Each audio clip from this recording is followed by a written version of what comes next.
your matrices.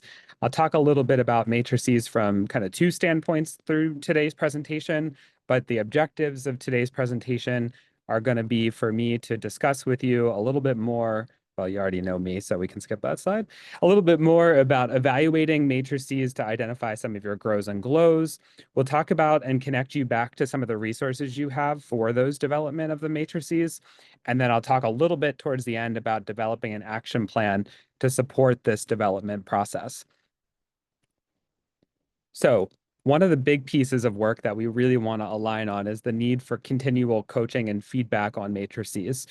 I like to kind of call my version of this presentation the "who was in the room when it happened" version of the presentation, to steal a line from Hamilton. So when we're thinking about those development of the matrices, some of them, and I saw some of them during the first day of professional learning, may already be in some form of existence. So what we're going to talk about today is how do we continue to get feedback on those matrices from different groups of people, and how do we take it to the next level based on what we know about implementation with matrices throughout the school year.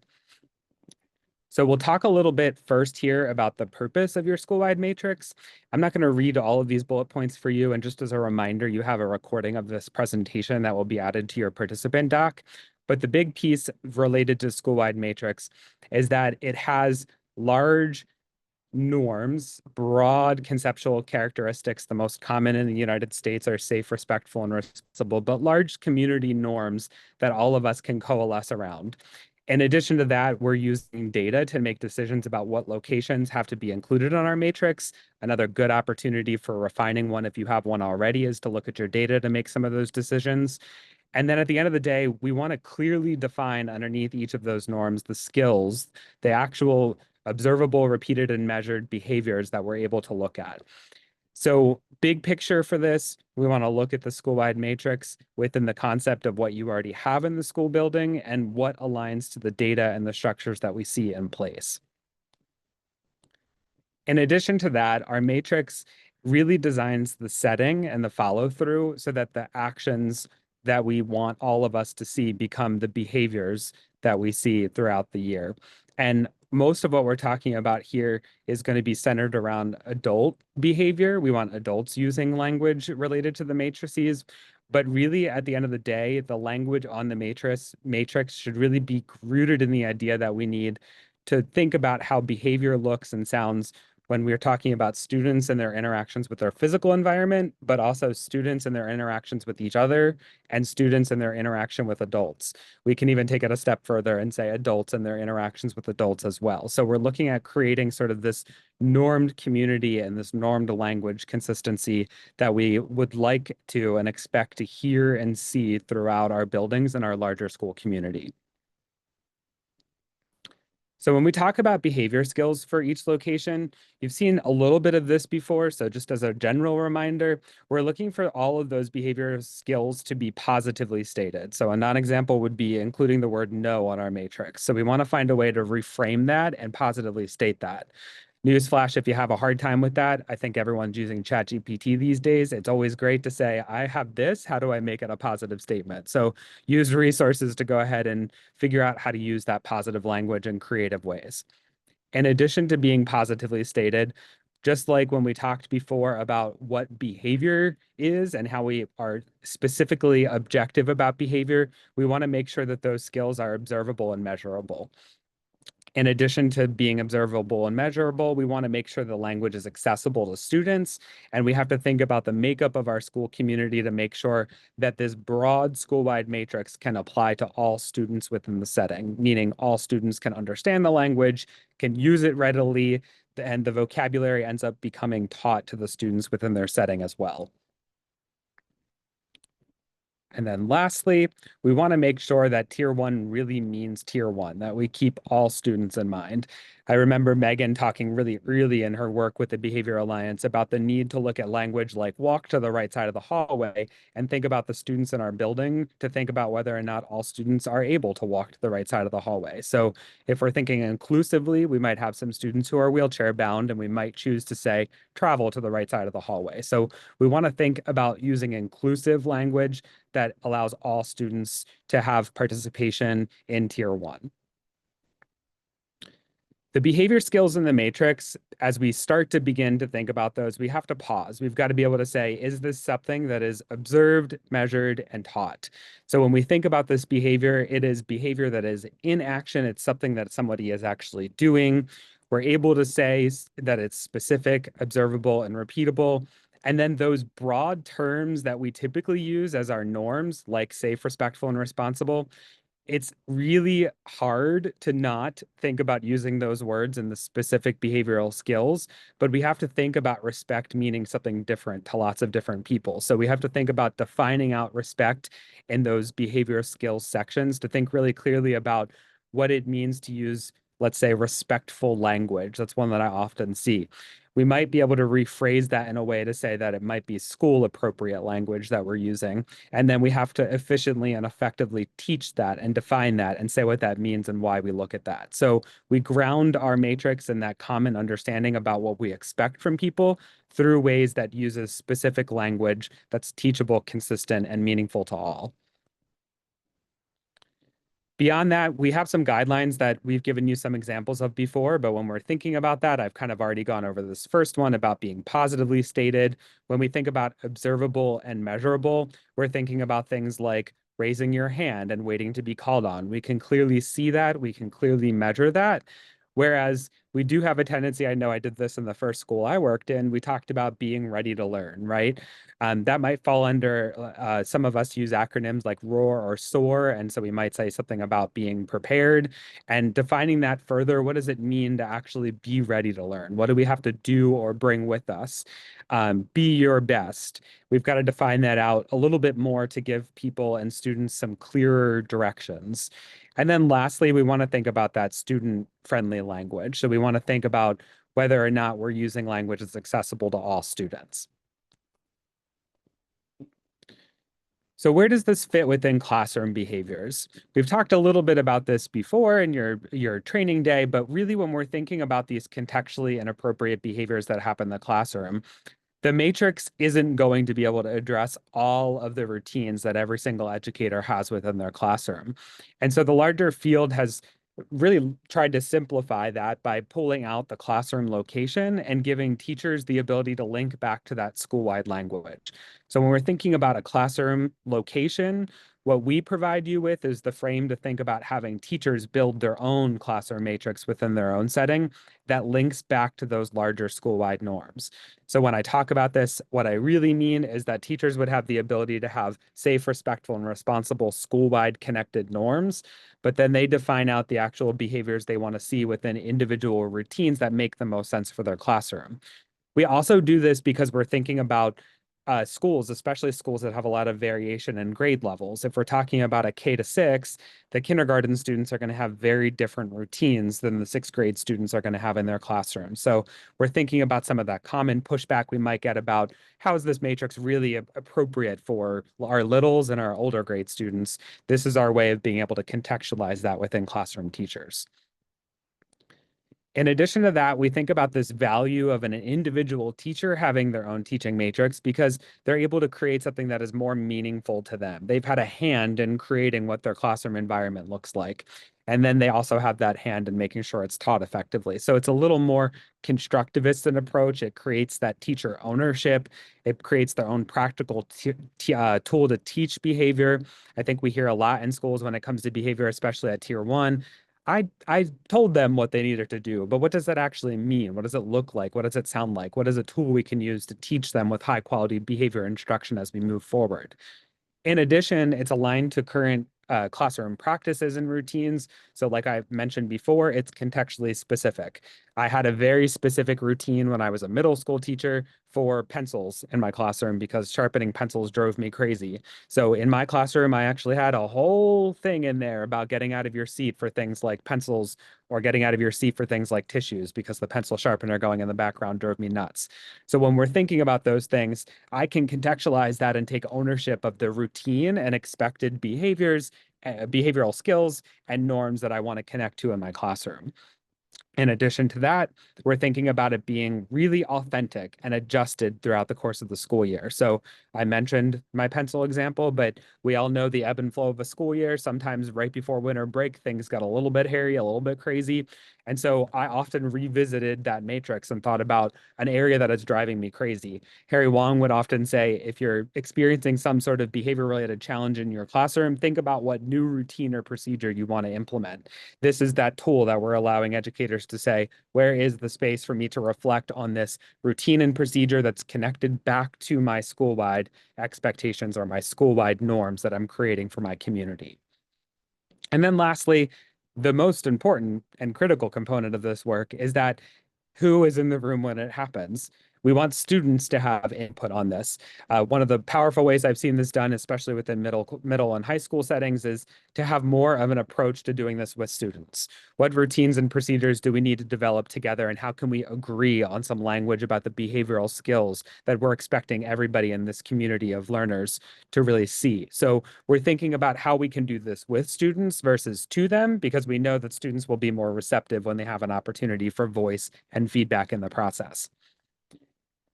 In addition to all of that, what we'll say is the classroom matrix work, we provide you a course to do this. We provide you the opportunity to say, here's a module that we're going to have all of our teachers do, and that product that they create at the end of the module is their own version of a classroom matrix. That version of the classroom matrix is draft form because they're obviously not going to go through a module and get student feedback while they're doing the module. So we want to think about, again, who needs to have the feedback loops on that matrix that's developed within the classroom.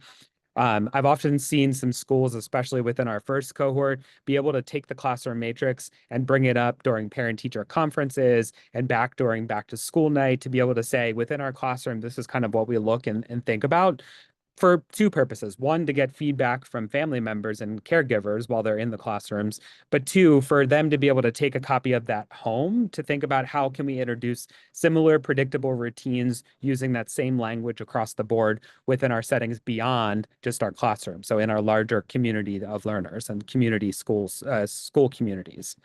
So this module is available on our website. I'll drop it in the chat when I'm finished with this presentation. But at the end of the day, the matrix becomes this visual tool. It's a visual reminder.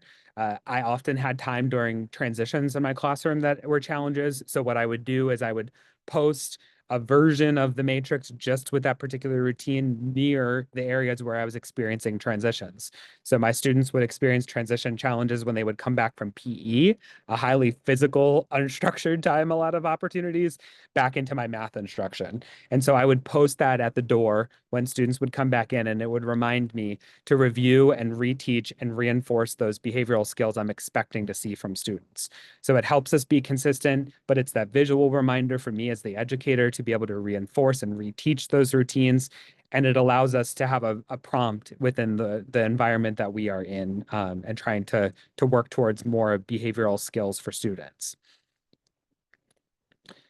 So when we talk kind of landing this plane about these routines, ideas, we, as I mentioned, want to use those same norms that are connected back to school-wide language. We want to keep those number of behavioral skills manageable. So it is a tendency to want to do too much. And what we're saying early on is start simple, have a couple of behavioral skills underneath those routines, build onto them over time, and add when you're seeing and adjusting it. The big message for the classroom teaching matrix is this isn't a check the box type thing that you're going to send a module and collect a bunch of things. It's meant to live and breathe throughout the course of the school year and also have some booster opportunities for times that you know are challenging for your staff. Before winter break, after winter break, before fall break, after fall break. Same thing for spring break, right? So having those opportunities for reflection and revision ongoing is really important. We also want to think about ways that we can introduce some life skill examples in that. So an example of that would be thinking about things in our matrix, like I often had something about when students transitioned to their independent practice time and they were working on something on their own. One of the skills I wanted to reinforce within my students underneath the umbrella of being respectful, having the school community where we care about each other, was if we saw somebody who needed what they thought was extra support, whether they had their head down, they maybe looked like they were a little bit upset, they had a hard time starting on the particular assignment, what skills do we want to teach to students when they see that? We don't want to just use planned ignoring every time if a student's desiring attention. We want to think about ways for that student to get what they need. So I explicitly taught if you saw a student who looked like they needed extra support, be a good student, be a good peer, and find a way to go over them and talk to them. So if you see someone who needs extra support, connect with them or connect with an adult to provide that extra support. And then lastly, we're thinking about input from students. I've mentioned this multiple times. I think you're getting the message about the who's in the room when it happens message, but we want to make sure that students have an opportunity to be connected to these. Sometimes it's fun to think about examples and non-examples with students because they enjoy kind of that entertaining conversation about what it should look like and what it shouldn't look like. And remember, if we're ever doing that kind of exercise, we don't want students actually practicing those non-examples. That would be not necessarily best practice. But at the end of the day, it's kind of fun to have those conversations with students early on so they can get bought into the idea to coalesce around some of these skills and norms within the classroom routines. This is an example of a classroom teaching matrix, and you get an example of this when you walk through the actual module itself. And as I've mentioned before, the most common are on the left: respectful, responsible, and safe. And then you can see at the top some of the areas that we have kind of parsed out as some areas that we see across most grade levels and grade bands. So we wanted to put that in there for you. The big thing would be to say those routines should and can be switched out to contextualize within the classroom. So we want to think about building onto those, think about making it contextually specific. And then I'll also make one more quick note about this concept of the most common, safe, respectful, and responsible. One important thing, one important element to think about as you're kind of refining your school-wide and your classroom systems is, what does our data tell us about this? And an example that I always give is a middle school that I worked with in my last role when I was with the Georgia Department of Education. This particular middle school decided that it was really important for them to pull out being peaceful problem solvers as a school-wide norm. They were having a lot of trouble with physical and verbal aggression within their school community. So what they did was they re-envisioned those buckets of safe, respectful, and responsible and added a fourth one about peaceful problem solving. They had to define behavioral skills under each of the locations for that at the school-wide level. But my point is, don't just keep doing the same thing because it's the way it's always been done. Think about your school context and how it's changed. I think most of us will admit it's changed pretty drastically since COVID and after COVID. So we have to think about ways to stay up to date and current with what we're seeing and experiencing within our schools and within our classrooms. So my challenge is, look at what you have and find ways to keep refining that as well. So we've talked a little bit about this idea about the skills being positively stated, measurable, and using the student-friendly language. This one here just gives you a few more examples to walk through. So for measurable and observable, if you look at the examples all the way on the right, we might say something like complete your own work and use kind words, versus something that might be a little bit more vague, like be an independent thinker. What does that mean, right? Do we want to encourage that in every single student? Because we know some really independent thinkers out there, right? So we want to think about the applications to across the board and what this actually means in our literalist definitions for our staff and students sometimes. And you've got some more examples here you can go back to on your own time to look at as you're thinking about refining the language that you're using in school and classroom systems. So we talk here a little bit, and I have a Padlet activity here that I'm going to ask you to just grab your phone and be able to bring up. So I'm going to have Megan and I do this real quick too. We'll bring up our Padlet on our phones so we can all get into it, make sure it's working all right. But at the end of the day, in this Padlet activity, we have some classroom matrix review sections for you that I'll talk about. But before I get to that Padlet, let me just review some of the common pitfalls of our matrix language activities. First and foremost, we've talked about this before. We want to tell students what to do, not what not to do, right? So we want to make sure all those negative words get refined into positive, into what we actually want and expect. You've got to look at it and say, is this language too vague? Do we need to be clearer on it? Eventually, you'll work and you'll have some lesson plans that will associate with each of these school-wide norms and some of the language that you talk about in skills. So you can define out that later, but you can also think about defining it early and having a supplement that gives some really clear language around what the words look like and sound like. We want to think about the students who are in front of us, making sure that they're developmentally appropriate, making sure the language is accessible. We always want to make sure the skills align back to those school-wide norms. So we want to make sure they can fall under the umbrella of safe, respectful, and responsible, or find creative ways to make them fit. And then the last thing, I've noted this a little bit already, Sometimes less is more as we're getting started. So don't feel like you need to put every single thing underneath the umbrella of your safe, respectful, and responsible norms.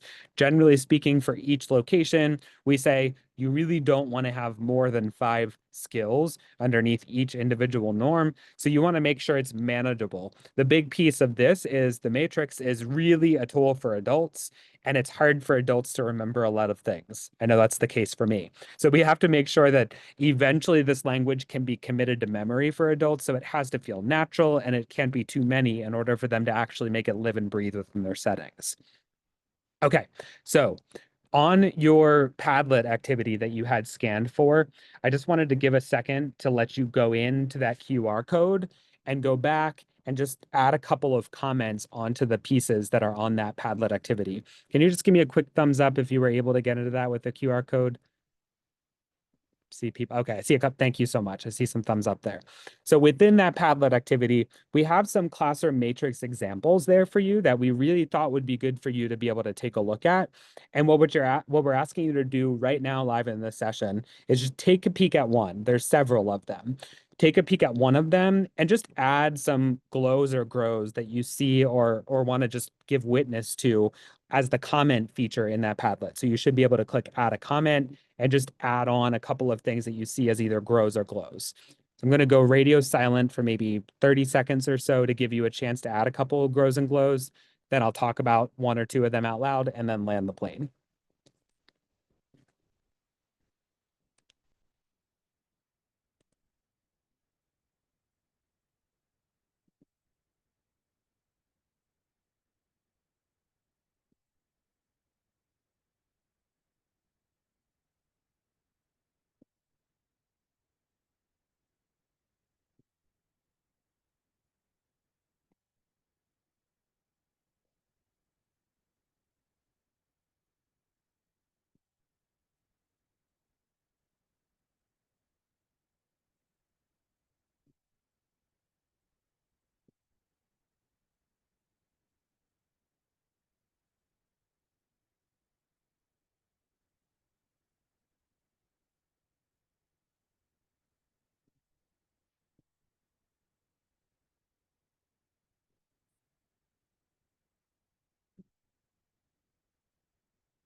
All right. I'm seeing a few comments going in there.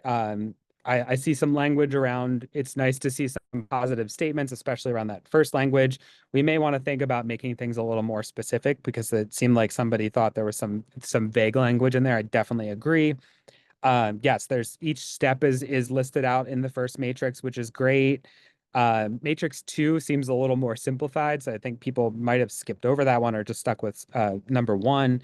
Matrix 3, somebody made a note about respectful language, which I appreciate because respectful was one of the school-wide norms. So one of the pitfalls would be then to try to use that same word as a skill. But what we're wanting to try to say is what does respectful language actually look and sound like? How do we define that more specifically?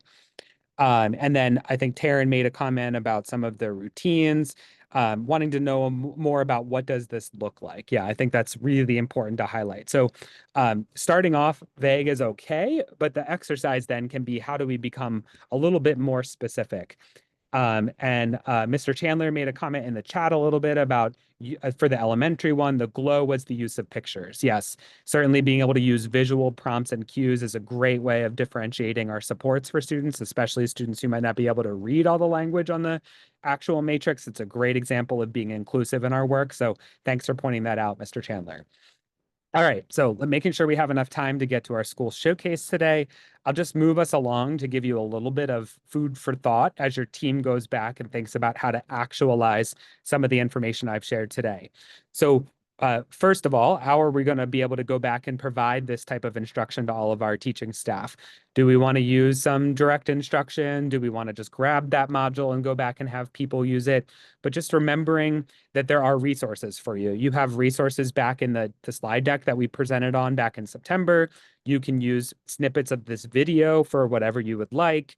And then you also have that matrix, that Canvas module that you can go back and use with people for that classroom teaching matrix. We always want to think about implementation of this work. So I think most of us have been in the arena where we might have gotten an email for a survey. I just got an email in my Clemson inbox about a training that I have to participate in online. We want to think about, in addition to just doing those things, how do we know that folks did those things, and how do we know that they were actually able to access them in a way that meant for meaningful reflection and change? So one of those things that we say is often, how do we have people submit those matrices back? And then what do we do with them? Do we give them some feedback and some food for thought, just like we did today on that Padlet? Is there an opportunity that teachers can give feedback to each other on the matrices that they build? We have to think about ways to get it to the next level and not just make it a checkboxy thing that people feel like they're just doing because their school team is asking them to do. We have to find ways to keep building that collective ownership. I think we've talked about that belief in from Nicole's presentation last week for about buy. We've got to think about how to get people to keep this work on their radar. So within that, if they're submitting them, what's the timeline? Who's going to give them feedback? All the elements on here about coaching. Is there somebody who might need a little extra support? Thinking about those systems that your school team can talk about is going to be really helpful in terms of thinking about how we make this live and breathe. And yes, Taryn mentioned a comment in the chat there.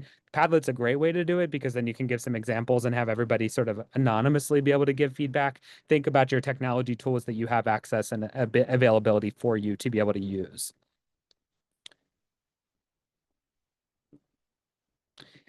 Another reminder for you, you do also have those materials and the file paths in your Google folder. Our communications team is going to be sending out your Google folders to you again, just to make sure you have those links here soon, but you have it back from the QR code you had on your table tent during training. But we have some explicit page numbers here and resources here, along with also that classroom matrix asynchronous module that you have available to you that you can navigate through that asynchronous learning part of our Behavior Alliance website. I'll drop that link in the chat too when we're finished. And then kind of just giving you some more upcoming information. We're going to talk even more next week about engaging the school community within the Tier 1 work that you started in September. We'll talk about how you actually make this matrix live and breathe. It's not enough to have it and then post it on the wall as beautiful wall art, but how do we actually get people to use it and breathe it and make it move within our school settings? And then that reminder, homework from day one is also to bring some of these classroom matrices, because the collective community that will gather together again in December down in Columbia will have the opportunity to give feedback and do what my mentor always said, beg, borrow, and steal from other people. So we've got to think about ways to be able to cultivate this community of sharing for information that you're all out there creating and doing and can see from each other. So last thing I have for you before we end the recording and then move into our school showcase for today, which we're super excited about, would be just drop a quick takeaway or question that you have for me in the chat from this presentation, something you're going to think about and go back and do for those key takeaways. I'll read one or two of them out loud, and then we'll move into the next section of our session today. I know Taryn mentioned about the Padlet, their key takeaways.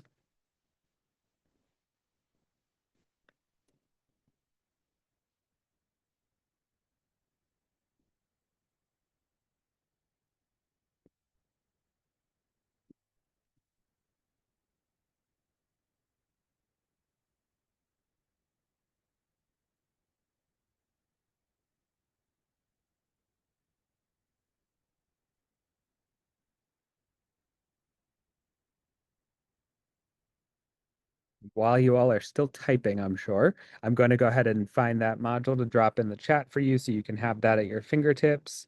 There we go. I knew I needed to practice my wait time there. They're all flowing in. Examples of the matrix for the different developmental levels. Talked a lot about that classroom matrix reinforcing the school level matrix. That is absolutely central to this work, is that they're connected. Involving students with the matrix, and the Padlet examples from the Padlet, that seems to be pretty common there too. Shout out to Sarah from our team who put that Padlet together for you today. Obviously, beg, borrow, and steal elements from that for your own work too. Okay, without further ado, I'll drop that module in the chat, and then we'll go ahead and move ourselves on to the next section of our Echo today.